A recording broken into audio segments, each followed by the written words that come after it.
কোরআনের হাস্যকর আয়াত পর্ব 4-এ আজ আমরা জানব তথাকথিত নবী ইউসুফের যৌবনের রসময় ঘটনা সম্পর্কে।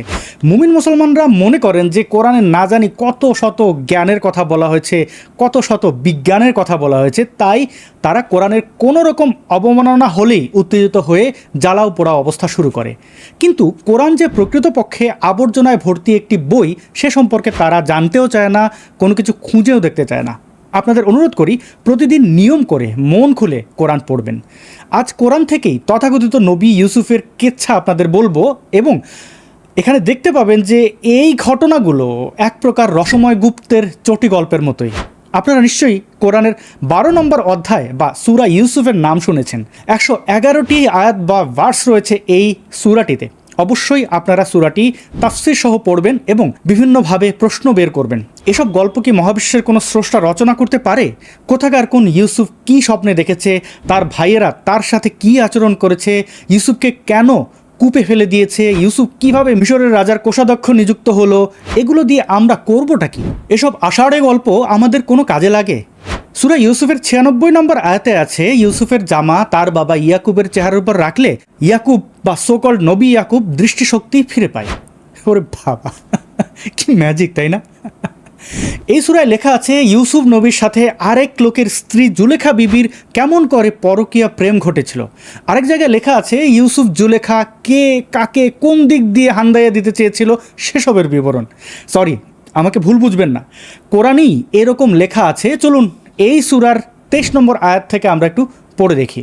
সে যে লোকের স্ত্রী ছিল সে তার কাছে উপযাচিকা হয়ে যৌন মিলন কামনা করল এবং দরজাগুলি বন্ধ করে দিয়ে বলল, এসো আমরা কাম প্রবৃত্তি চরিতার্থ করি। বুঝতে পারলেন তো? জুলেখা বিবি আরেক লোকের স্ত্রী থাকা অবস্থায় দরজা বন্ধ করে দিয়ে ইউসুফকে বলল, এসো লাগাই।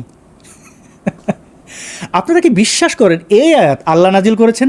এই লাগানোর আয়াত পড়লে প্রতি হরফে আপনারা 10টি করে নেকি পাবেন।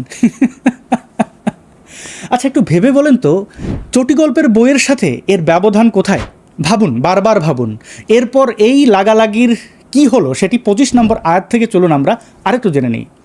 তারা উভয়ে দৌড়ে দরজার দিকে গেল এবং মহিলাটি পেছন হতে তাকে টেনে রুখতে গিয়ে তার জামা ছিঁড়ে ফেলল।